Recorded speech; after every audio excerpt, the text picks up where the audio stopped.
देखो इस वीडियो के अंदर हम जो मेन, ये जो हमारा फर्स्ट सेकंड चैप्टर है, is matter around us pure, तो इस चैप्टर को पढ़ने का जो मेन रीज़न था ना वो ये था कि फिज़िकल सेपरेशन करना, हमें कोई एक मिक्सचर दिया हुआ है उसके अंदर से उसके कंपोनेंट्स को अलग करना by physical separation, not chemical changes यहाँ पर इन्वॉल्व नहीं होंगे।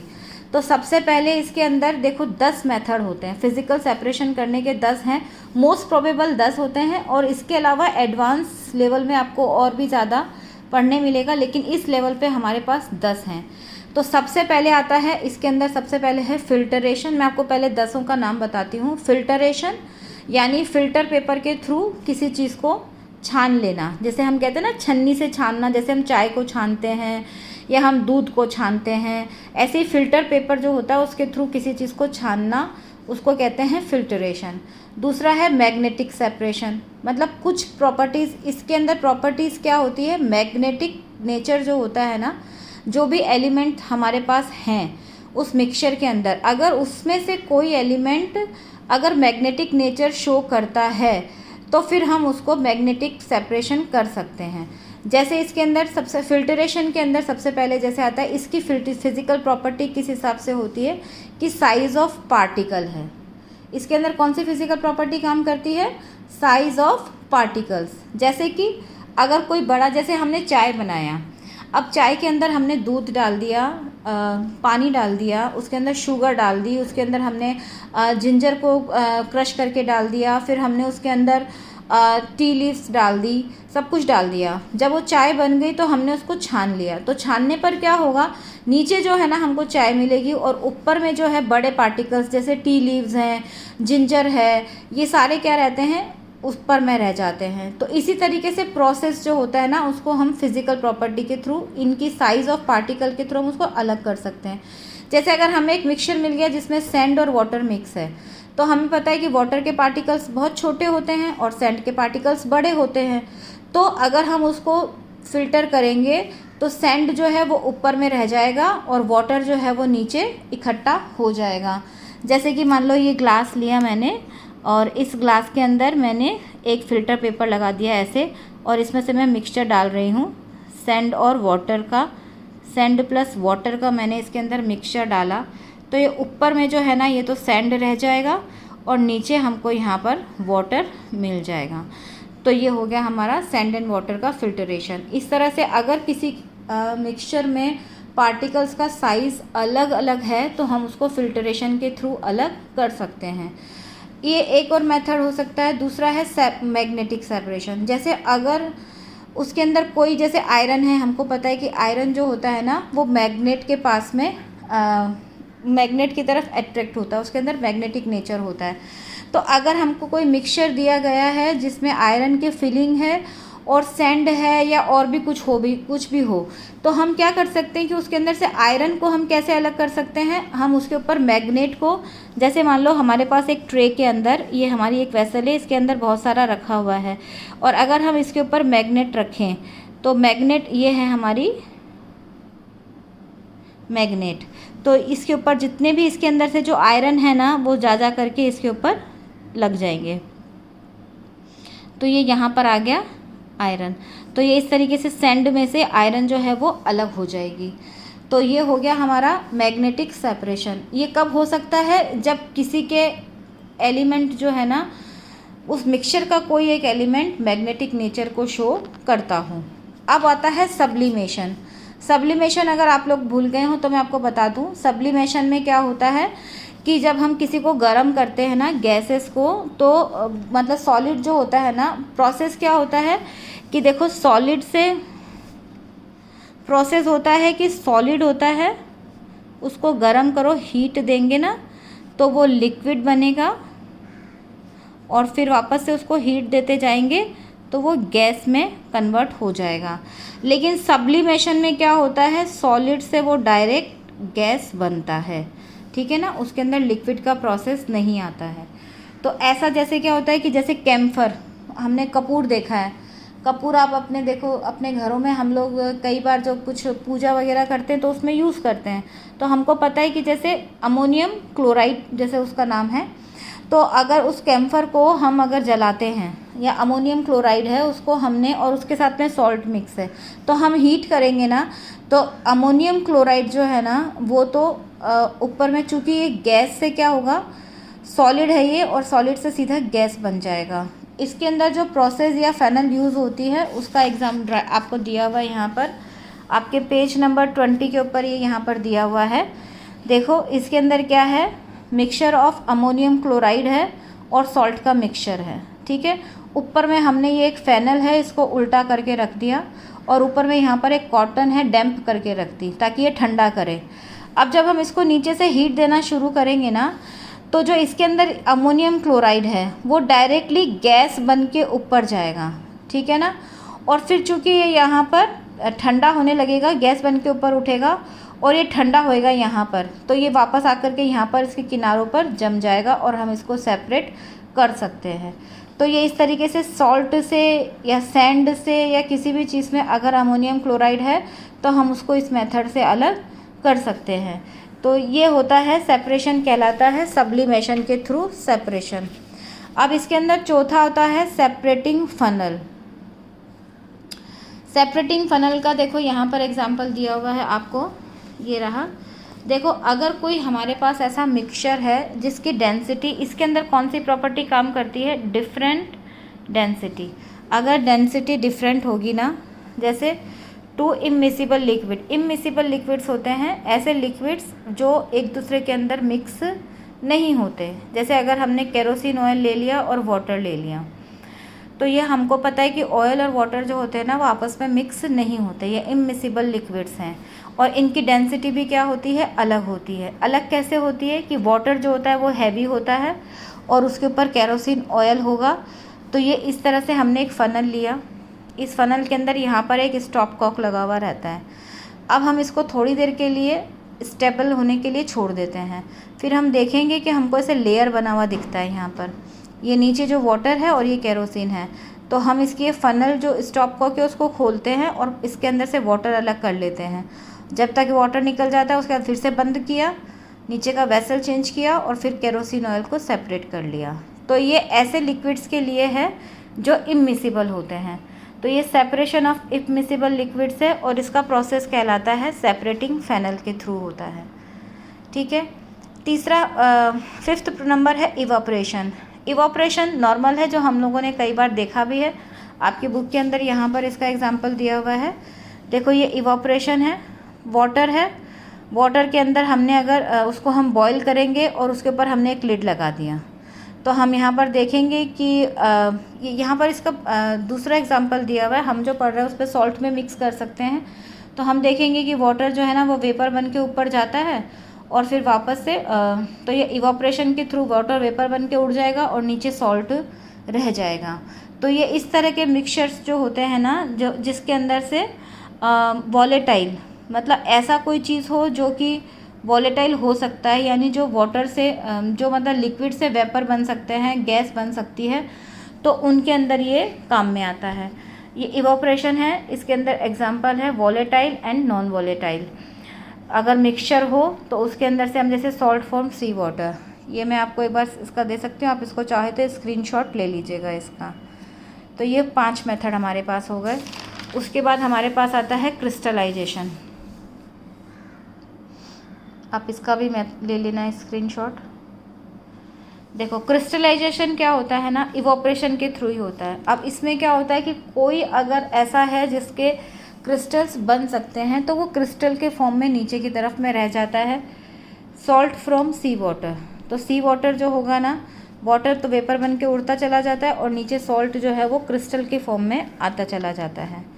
अब इसके बाद 7th नंबर पे आता है डिस्टिलेशन। डिस्टिलेशन का मतलब क्या होता है कि देखो इनको भी हम वेपर वाटर जो होता है ना, अपने वाटर नहीं कोई भी प्रोडक्ट जो होगा ना, जो भी हमको दिया हुआ है, उनके अगर बॉइलिंग पॉइंट में डिफरेंस इन बॉइलिंग पॉइंट, अगर उनके बॉइलिंग पॉइंट अलग अलग हैं, जैसे कि मान लो हमको एक मिक्सचर दे दिया एसीटोन का, वाटर के साथ मिक्सचर दे दिया। हमको पता है एसीटोन का बॉइलिंग पॉइंट होता है 56 डिग्री सेंटीग्रेड और वाटर का होता है 100 डिग्री सेंटीग्रेड। तो जब हम इसको हीट करना शुरू करेंगे ना, तो जब 56 डिग्री सेंटीग्रेड तक टेम्परेचर आता है तो फिर एसीटोन जो हो ना उसका बॉइलिंग पॉइंट आ गया, यानी इस लेवल पर एसीटोन बॉईल होने लगता है और गैसेस फॉर्म में जाने लगता है। तो हम इसको एक ट्यूब के थ्रू अलग कर लेंगे। तो ये यहाँ पर आपके पास डिस्टिलेशन के लिए आपको यहाँ पर देखिए पेज नंबर 21 पे डायग्राम बनाया हुआ है कि ये मिक्सचर है जिसके अंदर से एसीटोन और वाटर है। यहाँ से ये गर्म हुआ तो जो सबसे पहले गर्म हो जाएगा यानी जिसका बॉइलिंग पॉइंट कम है तो वो जल्दी गर्म होगा। तो यहाँ पर जैसे एसीटोन है ये यहाँ से जाएगा, इसकी एयर जो है गैस जो है वो इसमें से इस ट्यूब के थ्रू यहाँ पर आएगी। ये यहाँ पर इसको ठंडा कर देंगे हम क्योंकि कंडेंसेशन के लिए वाटर है और फिर ये वापस लिक्विड फॉर्म में यहाँ पर हमको एसीटोन मिल जाएगा। और जब हमको एसीटोन पूरा सेपरेट हो जाएगा तो हम इसकी हीट बढ़ा देंगे, इसको 100 डिग्री सेंटीग्रेड कर देंगे तो यहाँ पर वाटर अलग रह जाएगा। या तो हम इसको वाटर भी डिस्टिल कर सकते हैं और नहीं तो वाटर यहाँ रह जाएगा और यहाँ पर हमको एसीटोन मिल जाएगा। तो सेपरेशन ऑफ टू मिक्सिबल लिक्विड्स है, यानी ऐसे लिक्विड्स जो आपस में पूरी तरह से मिक्स किए हुए हों तो उसको हम डिस्टिलेशन के थ्रू अलग नहीं कर सकते। डिस्टिलेशन के थ्रू हम इनको अलग कर सकते हैं, हम उसको फेनल के थ्रू सेपरेशन नहीं कर सकते, फेनल सेपरेशन नहीं कर सकते। तो ये हो गया ऐसे लिक्विड्स का सेपरेशन जो कि मिक्सिबल होते हैं, ठीक है। अब इसी के अंदर एक और होता है, देखो यहाँ पर क्या होता है कि इन दोनों का जैसे कि 56 डिग्री सेंटीग्रेड था एसीटोन का और 100 डिग्री सेंटीग्रेड था इसका, यानी इनके बॉइलिंग पॉइंट में काफ़ी डिफरेंस है। यानी जब तक 56 डिग्री पर मतलब जब तक 100 डिग्री सेंटीग्रेड आएगा एसीटोन जो है ना वो प्रोबेबली सारा का सारा हमको अलग से सेपरेट हो जाएगा। लेकिन अगर ऐसे लिक्विड्स मिक्स हों जिनका बॉइलिंग पॉइंट जो हो ना वो लेस देन 25 मतलब उनके बीच में 25 से भी कम का डिफरेंस हो डिग्री सेंटीग्रेड से, जैसे एसीटोन ने लिया 56 और इथेनॉल ले लिया तो वो 78 डिग्री सेंटीग्रेड है। तो अब इनको क्या होगा, इनको अलग करना, इस प्रोसेस के थ्रू अलग करना थोड़ा दिक्कत होगा। तो फिर इसके अंदर क्या होता है, हम एक और यूज़ करते हैं जिसे हम कहते हैं फ्रैक्शनल डिस्टिलेशन। इसके अंदर क्या होता है, पूरा सेटअप सेम होता है, सिर्फ यहाँ पर एक देखो एक इसे हम कहते हैं फ्रैक्शनिंग कॉलम है ये, इसके अंदर हम लोगों ने कॉर्क के थ्रू इसको अलग कर दिया। इस फ्रैक्शनिंग कॉलम के अंदर हमने कुछ सॉलिड्स जैसी चीज़ें जो होते हैं ना वो हम भर देते हैं। अब देखो जब यहाँ से एसीटोन उड़ने लगेगा 56 डिग्री सेंटीग्रेड पर एसीटोन जो होता है ना वो बॉईल होना शुरू होगा। तो एसीटोन की जब बॉइलिंग पॉइंट आ जाती है और लेकिन 56 पर एसीटोन तो उड़ेगा लेकिन एथेनॉल जो कि 78 डिग्री सेंटीग्रेड जिसका है तो वो भी थोड़ा थोड़ा बॉईल होना शुरू हो जाएगा और वो भी वेपर की तरह ऊपर उड़ने लगेगा। लेकिन चूंकि एसीटोन जो है ना वो अपने बॉइलिंग पॉइंट पर वेपर में जा रहा है तो वो तेज़ी से इस सारे प्रोसेस को पार करके निकल जाएगा और इधर आ जाएगा। लेकिन जो इथेनॉल है वो बॉइलिंग पॉइंट पे तो बॉईल हुआ नहीं है, वो तो इसके साथ साथ थोड़ा बहुत बॉईल हो रहा है तो वो उड़ रहा है वेपर बन के, वो इस चीज़ से निकल नहीं पाएगा और यहाँ पर ठंडा हो जाएगा और वापस से नीचे लिक्विड की तरह गिर जाएगा। तो ये और बाकी का प्रोसेस सेम ही है। तो ये इस तरीके से हमको फ्रैक्शनल डिस्टिलेशन होता है जिनके boiling point less than 25 kelvin से कम होते हैं कि बीच बॉइलिंग पॉइंट का डिफरेंस, तो उसको हम कहेंगे फ्रैक्शनल डिस्टिलेशन। फ्रैक्शनल डिस्टिलेशन के बाद में आता है सेंट्रीफ्यूगेशन। इसका प्रोसेस के बारे में अभी यहाँ पर इस लेवल पे हम लोग ज़्यादा नहीं पढ़ेंगे। सेंट्रीफ्यूगेशन क्या होता है, खाली एक जैसे जो भी लिक्विड होता है ना उसको हम लोग भर दिए और उनको हम ऐसे गोल गोल गोल गोल घुमाते हैं तो इसको कहलाता है सेंट्रीफ्यूगेशन। तो उसके अंदर क्या होता है कि जो ज़्यादा हैवी जो होंगे ना वो बाहर की तरफ फेंकते चले जाते हैं और जो हल्के पार्टिकल्स होंगे वो नीचे की तरफ आते चले जाएंगे। तो ये सेंट्रीफ्यूगेशन का प्रोसेस जो होता है ना वो कहाँ काम में आता है, ब्लड और यूरिन के टेस्ट करने में काम आता है।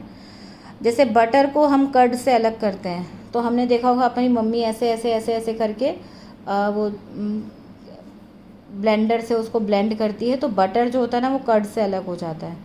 तो ये प्रोसेस में भी काम आता है। वॉशिंग मशीन में हमने देखा है कि वो तेज़ी से कपड़े घूमते हैं और उनसे वाटर अलग हो जाता है। तो सेंट्रीफ्यूगेशन का प्रोसेस होता है चर्निंग, इसको हम डायरेक्ट सिंपल वे में कह सकते हैं चर्निंग करना।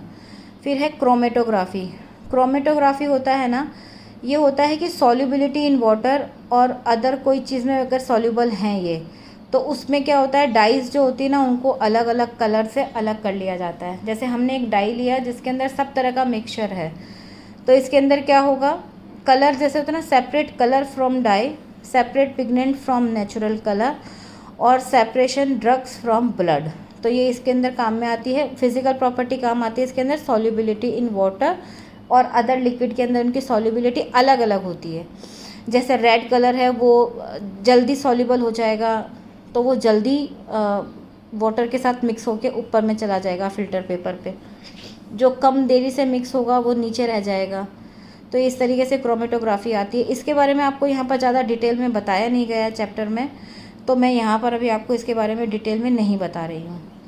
अब इसके अलावा 2 प्रोसेस और हमारे इसके अंदर दिए हुए हैं, वो मैं ऐसे आपके एग्ज़ाम के पर्पज़ से देखा जाए तो ये कोई काम के नहीं हैं, इनमें कोई इतना कोई ख़ास नहीं होगा, लेकिन फिर भी अगर आपको बुक में दिया है तो मैं आपको बताती हूँ कि जैसे एयर जो होती है ना, एयर के मिक्सचर से एयर को अलग अलग कैसे करना। तो यहाँ पर आपको इसको दिया हुआ है कि जैसे एयर है, हमने पढ़ा था लास्ट चैप्टर में कि जब हम गैस को कंप्रेस करते हैं ना, तो गैस को कंप्रेस करके हम उसको लिक्विड फॉर्म में ला सकते हैं, लेकिन उसका कंप्रेशन कैसे करेंगे, उसको कूल कर सकते हैं, उसके अंदर प्रेशर कर सकते हैं, उसका टेम्परेचर डिक्रीज़ कर सकते हैं, तो लिक्विड हो जाती है एयर। तो फिर ये लिक्विड एयर जो है इसको हम करते हैं warm up slowly in fractional distillation column. अब जब ये लिक्विड हो गई तो फिर थोड़ा थोड़ा इनको वार्म होने देते हैं। तो जो जितनी जल्दी जिसका वार्मिंग पॉइंट आ जाएगा तो वो उसके ऊपर अलग अलग हो जाती है। तो जैसे कि यहाँ पर आपके अंदर दिया हुआ, इसमें यहाँ पर बताया हुआ है कि ये हमने एयर लिया है इसके अंदर और इस एयर को यहाँ पर हम कंप्रेस कर रहे हैं।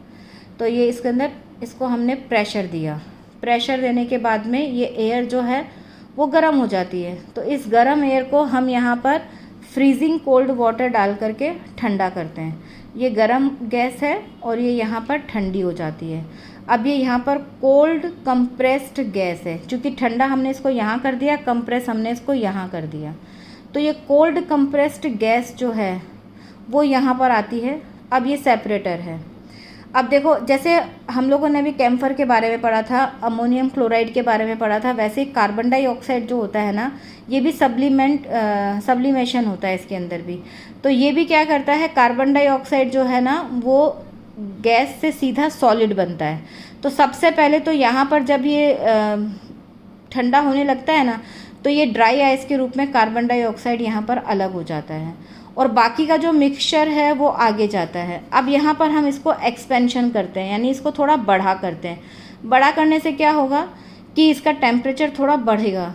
बढ़ने से क्या होगा, 2 तरीके से यहाँ पर होगा। जो नाइट्रोजन है वो ऊपर जाकर निकल जाएगी, ऑर्गन जो है वो नीचे यहाँ पर सेपरेट हो जाएगी, और फिर लास्ट में बचता है लिक्विड ऑक्सीजन जो हमें यहाँ पर मिल जाएगा।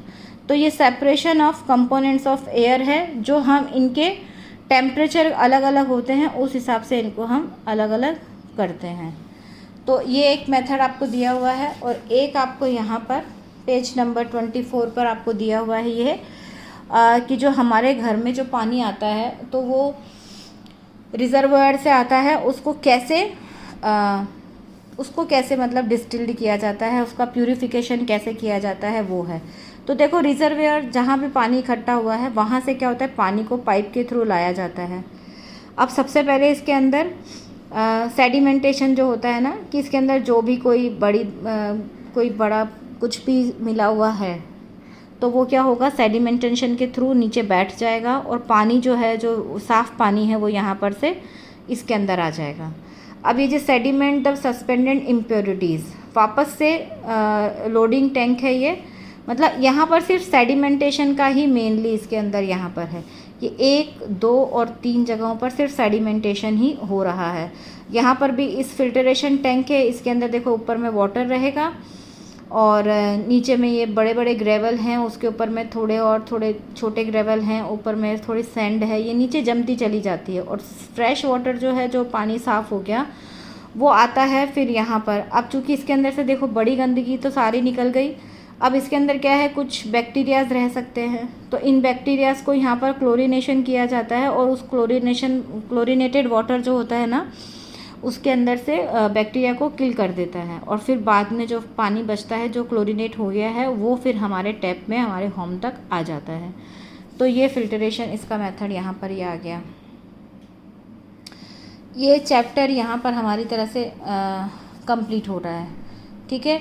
अब इसके अंदर देखो, आपको जितने भी ये इंटेक्स क्वेश्चंस दिए गए हुए हैं, ये आप सारे करिए, जहाँ पर भी आपको इस बुक में जहाँ पर भी दिए हुए हैं वो आपको करने हैं।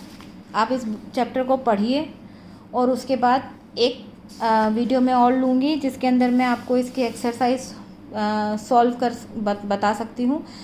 वैसे इस चैप्टर में ऐसा कुछ है नहीं, मैं चाह रही हूँ कि आप इसको खुद से कंप्लीट करें, और अगर सिर्फ जो प्रॉब्लम्स आती है ना वो हम लोग सॉल्व करेंगे, तो ये चैप्टर मेरा यहाँ पर पूरा होता है। और अब आगे अगर जैसा भी होगा हम लोग इसके क्वेश्चन आंसर्स कंप्लीट करेंगे।